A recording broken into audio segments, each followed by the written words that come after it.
ओम श्री राम जय जय राम। चैत्र मासेर शुक्लपक्षेर नवरात्रिर नवम तिथिते श्रीरामेर जन्म हয়েছিল। এই দিনে দেবী দুর্গার পুজো উপবাস ভঙ্গের পাশাপাশি প্রতিটি ঘরে ঘরে ভগবান রামের শিশু রূপের পুজো করা হয়। শাস্ত্রে নবমী তিথিতে বিশেষ তাৎপর্য রয়েছে। চৈত্র মাসের শুক্লপক্ষের নবম দিনটি রামনবমী হিসেবে অত্যন্ত উৎসাহ ও আনন্দের সাথে উদযাপন করা হয়। এই দিনে ভগবান শ্রীরামের পুজো ও প্রার্থনা করলে জীবনে সুখ সমৃদ্ধি এবং শান্তি বয়ে আসে।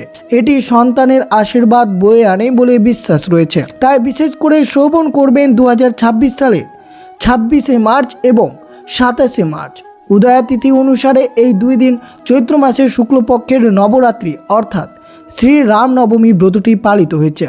যেহেতু এই বছর নবমী তিথি শুরু হবে, পঞ্জিকা মতে চৈত্র মাসের শুক্লপক্ষের নবমী তিথি শুরু হচ্ছে 26শে মার্চ সকাল 11:48 এবং শেষ হবে 27শে মার্চ সকাল 10:06। ধর্মীয় বিশ্বাস অনুসারে ত্রেতা যুগে ভগবান রামের জন্ম দুপুরে হয়েছিল। এই উৎসব পালনের জন্য 26শে মার্চ দিনটি অত্যন্ত শুভ রয়েছে। তবে যারা উদয়া তিথি মেনে চলেন তারা 27শে মার্চ রামনবমী উদযাপন করবেন। 26শে মার্চ পুজোর বিশেষ শুভ সময় নির্ধারণ করা হয়েছে দুপুর 11:13 থেকে 1:40 মধ্যে, যার মধ্যে দুপুর 12:26 শ্রেষ্ঠ মুহূর্ত ধরা হয়েছে।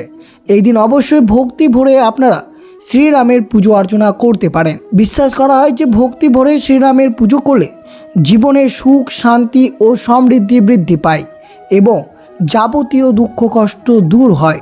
যারা ব্রত পালন করবেন তারা নবমী তিথি সমাপ্ত হওয়ার পর প্রসাদ গ্রহণের মাধ্যমে উপবাস ভঙ্গ করতে পারেন। কিন্তু বিশেষ করে এই শুভ দিনে অবশ্যই আপনারা রাম সীতা ও লক্ষ্মণের মূর্তিতে গঙ্গা জল পঞ্চামৃত দিয়ে অভিষেক করবেন। পুজোর উপাচার চন্দন পুষ্প মিষ্টান্ন নিবেদনের পাশাপাশি ঘিয়ের প্রদীপ জেলে রাম নাম জপ করে আরতি করার বিধান রয়েছে। 26শে মার্চ বৃহস্পতিবার উদয়া তিথি অনুসারে 27শে মার্চ রামনবমী ব্রতটি পালনও করতে পারেন। কিন্তু পুজোর শুভ সময় রয়েছে 26শে মার্চ দুপুর 12:26। এই শ্রেষ্ঠ মুহূর্তে অবশ্যই আপনারা পুজো অর্চনা করবেন। আর বিশেষ করে শ্রবণ করবেন রামনবমী ব্রত চলমান অর্থাৎ বৃহস্পতিবার এবং শুক্রবার এই দুই দিন বিশেষ করে আপনারা কোন কোন খাবার ভুলেও গ্রহণ করবেন না। যে খাবারগুলো গ্রহণ করলে পরিবারের অমঙ্গল দরিদ্রতা লেগেই থাকবে। বিশেষ করে যেহেতু সনাতন ধর্মে রামনবমী ব্রতটি অত্যন্ত শুভ হতে চলেছে প্রত্যেক ভক্তদের কাছে, তা অবশ্যই আপনারা বিশেষ করে শ্রবণ করবেন এই রামনবমী ব্রত চলমান পরিবারে কোন কোন খাবার এবং কোন কোন সবজি গ্রহণ করা থেকে এড়িয়ে চলবেন। তো অবশ্যই ভিডিওটি আপনারা শুরু থেকে শেষ পর্যন্ত ভক্তি সহকারে শ্রবণ করবেন।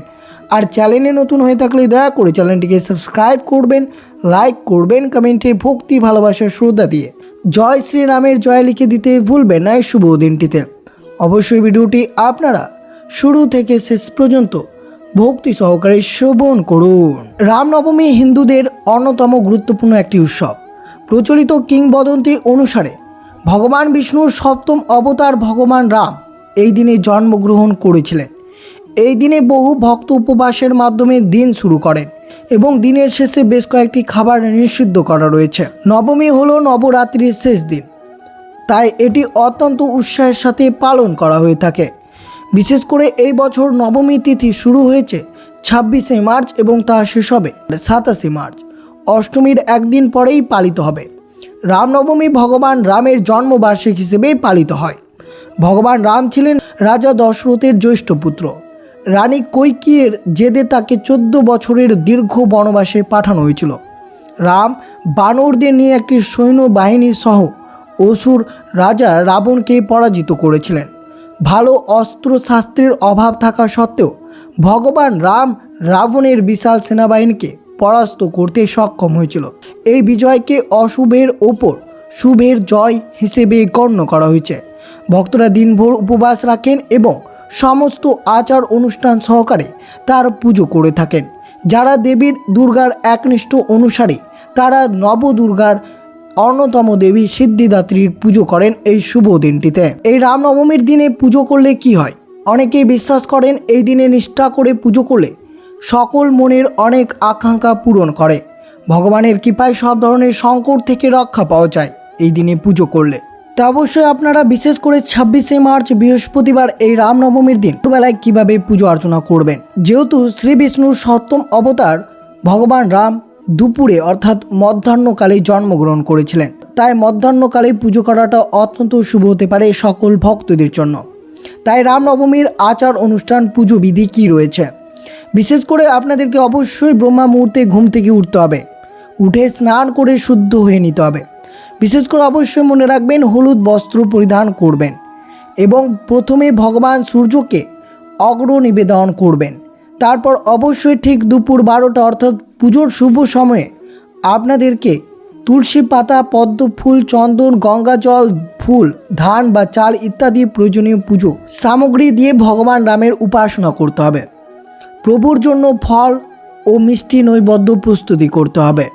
ভগবান রামকে হলুদ রঙের পোশাক অর্পণ করবেন এবং তার কপালে তিলক লাগাবেন। যদি পারেন তাহলে অবশ্যই আপনার পরিবারের সদস্যের কপালে এই তিলক লাগাতে পারেন।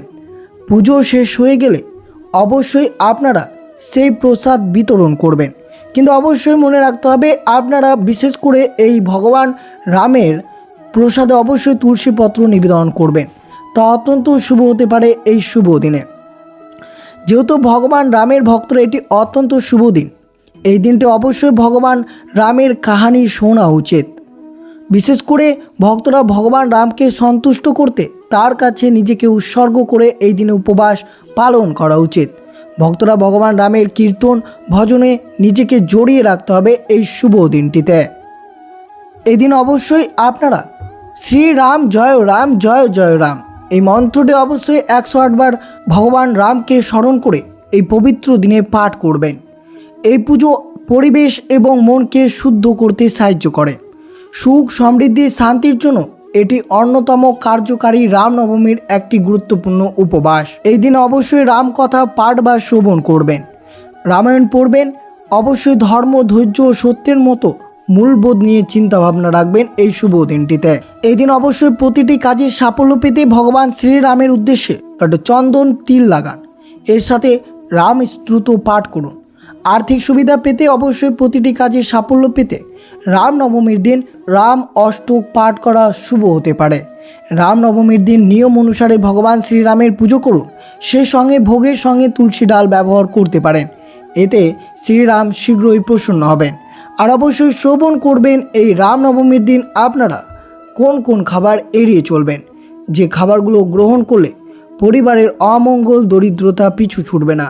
তাই বিশেষ করে এই শুভ দিনে আপনারা এই খাবার এবং এই সবজি এড়িয়ে চলতে হবে আপনাদেরকে। রামনবমীর দিন বিশেষ করে এই সবজি আপনারা কিছুতেই গ্রহণ করবেন না। নবমীর দিন লাউ খাওয়া নিষিদ্ধ, কারণ এই দিনে লাউ খাওয়াকে অধর্মের মাংস খাওয়ার সমতুল্য বলেই মনে করা হয়। তাই বিশেষ করে আপনারা সতর্ক থাকবেন। এটি একটি অত্যন্ত গুরুত্বপূর্ণ দিন এবং পবিত্র দিন। এই দিনে বেগুন, কাঁঠাল, পেঁয়াজ, রসুন এবং অন্য যে কোনো তামসিক খাবার পরিহার করতে হবে। এই দিনে অবশ্যই আপনারা বিশেষ করে আপনাদের অবশ্যই সাত্ত্বিক, রাজসিক, তামসিক খাবার থেকে এড়িয়ে চলবেন। যতটা পারবেন সাত্ত্বিক খাবার গ্রহণ করবেন এই রামনবমীর তিথিতে। এই দিন অবশ্যই আপনারা কমলা রঙের সিঁদুর দান করতে পারেন, লাল রঙের সিঁদুর নয়। অবশ্যই বিশেষ করে এই দিন 9 জন কুমারীকে নিজের বাড়িতে খাওয়ান, খাওয়ানোর সময় তাদের পছন্দ মতো কিছু জিনিস দান করুন। এই দিন অবশ্যই একটি পিতলের থালায় মাটির 9টি গাওয়া ঘিয়ের প্রদীপ ঘরে জ্বেলে রাখুন। যতক্ষণ পর্যন্ত প্রদীপগুলো নিজে থেকে নিভে না যায় ততক্ষণ জ্বলতে দিন, এর ফলে বাড়িতে ধন সম্পদ বৃদ্ধি পায়। এদিন অবশ্যই লাল কাপড়ে 11টি কড়ি কালো সুতো দিয়ে বেঁধে অবশ্যই ভগবান শ্রীরামের সন্নিধে রেখে অবশ্যই এরপর পুজো অর্চনার পর তা আলমারিতে রেখে দিতে পারলে তা অত্যন্ত শুভ হতে পারে। এই দিন অবশ্যই পশু পাখিদের খাবার খাওয়ান। 11টি অসুস্থ পাতা ভালো করে গঙ্গা জলে ধুয়ে তার পাতার ওপর সিঁদুরে দিয়ে শ্রীরাম লিখে ভগবান শ্রীরামচন্দ্রের চরণে নিবেদন করুন।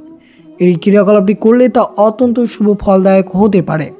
আর বিশেষ করে শ্রবণ করলেন আপনারা এই শুভ দিনে কোন কোন খাবার গ্রহণ করা থেকে এড়িয়ে চলবেন। আর অবশ্যই আজকের দিনে শ্রবণ করবেন এই রামনবমীর ব্রতকথাটি, যে ব্রতকথাটি শ্রবণ করলে আপনাদের সমস্ত মনস্কামনা পূর্ণ হবে এবং তার সাথে অবশ্যই আপনার জীবনের সমস্ত সংকট দূর হবে ভগবান শ্রীরামের কৃপায়। অবশ্যই ভক্তি সহকারে শ্রবণ করুন এই রামনবমীর ব্রতকথাটি। এক সময় পদ্মজনী ব্রহ্মাকে মহিষী সনক প্রশ্ন করেছিলেন ও জানতে চেয়েছিলেন যে কিভাবে দশরথ ও কৌশলার শ্রীরামচন্দ্রের মতো পুত্র লাভ করেছিলেন। উত্তরে ব্রহ্মা বলেছিলেন যে মহারাজ দশরথ ও কৌশলা দীর্ঘদিন পুত্রাদি লাভ না করায় বড় চিন্তিত ছিলেন। তারা দুইজনে একসময় পুত্র লাভের আশায় ভগবান সদাশিবের আরাধনা করেছিলেন। পুত্র শোকে কাতর এই দুইজন ভক্তিতে ভগবান সদাশিব খুব সন্তুষ্ট হয়েছিলেন এবং তাদের কাছে এসে তাদের কি কামনা তা জানতে চেয়েছিলেন। উত্তরে তারা দুইজন বলেছিলেন যে কি করলে তারা পুত্র লাভ করতে পারবে তার উপায় তিনি বলেছিলেন। এই কথা শুনে ভগবান সদাশিব বলেছিলেন যে তারা যদি পুত্রেষ্টি যজ্ঞ করে তাহলে স্বয়ং নারায়ণকে সন্তান হিসেবে পাবেন। এই কথা শুনে মহারাজ দশরথ পুত্রেষ্ঠ যজ্ঞ করলেন। তার কিছুদিনের মধ্যেই কৌশলা গর্ভবতী হলেন এবং সঠিক সময়ে শুভ লগ্নে চৈত্র মাসের শুক্লপক্ষের পূর্ণবসু নক্ষত্রে নবমী তিথিতে স্বয়ং নারায়ণের সপ্তম অবতার শ্রীরামচন্দ্রের জন্মগ্রহণ করলেন দশরথের গৃহে। এই কথা শোনার পর মহিষী সনক ব্রহ্মাকে এই ব্রতের নিয়ম জানতে চাইলে ব্রহ্মা বললেন যে ব্রত পালনের আগের দিন নিরামিষ খেয়ে সংযমী হয়ে তৃণশয্যায় শয়ন করতে হবে।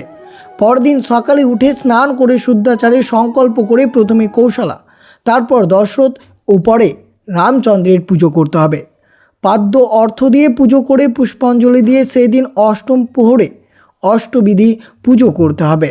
এই ব্রতকথা শুনে রাত্রি অতিবাহিত করতে হবে। আবার পরদিন সকালে স্নান করে বিধিমতো শ্রী রামচন্দ্রের পুজো করতে হবে এবং ব্রাহ্মণকে দক্ষিণা দিয়ে খাওয়াতে হবে। তারপর নিজে পালন করে ব্রত শেষ করতে হবে।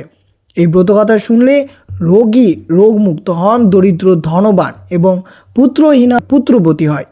ওই শ্রীরাম নবমীর দিন রামচন্দ্রকে প্রণাম করে যে কোনো কাজ করলে সুফল মেলে। এই তিথিতে উপোস করে রাত্রি জেগে ও তর্পণ করলে ব্রহ্মালোক প্রাপ্তি ঘটে। রামচন্দ্রকে উদ্দেশ্য করে ইষ্টমন্ত্র জপ করতে মন্ত্রের পুনঃসঞ্চর হয়। দশমীর দিন ব্রাহ্মণদের খাওয়াতে ও দক্ষিণা দিতে পারেন। এই ব্রত পালনে শ্রীরামচন্দ্রের সন্তুষ্ট হয়ে ব্রতীর মনোবাসনা পূর্ণ করেন।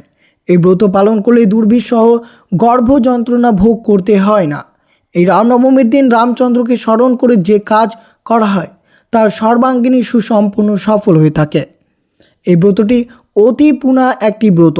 এই ব্রত পালনে মহাপুণ্য হয় বলে বিশ্বাস রয়েছে এবং পরে অবশ্যই শ্রীরামচন্দ্রের মন্ত্রটি জপ করবেন। তো অবশ্যই সকল ভক্তরা মিলিয়ে আমার সাথে জপ করুন। ওম রামায় রামচন্দ্রায় রাম ভদ্রায় বেদ হোসে রঘুনাথায় নাথায় সীতায়া ফতে নম। এই মন্ত্রটি অত্যন্ত শুভ হতে পারে সকল ভক্তদের জন্য যারা আমার সাথে এই মন্ত্রটি মনে ভক্তি নিয়ে জপ করলেন। তো এই ছিল ভিডিওটি ভালো লাগলো অবশ্যই চ্যানেলটিকে সাবস্ক্রাইব করবেন আর অবশ্যই শ্রবণ করলেন এই রামনবমীর দিন কোন কোন খাবার আপনারা এড়িয়ে চলবেন। তো ভিডিওটি ভালো লাগলে অবশ্যই আপনারা আপনার আত্মীয় ভক্তদের সাথে অবশ্যই শেয়ার করবেন। সুস্থ থাকবেন, সতর্ক থাকবেন। জয় শ্রীকৃষ্ণ, রাধে রাধে।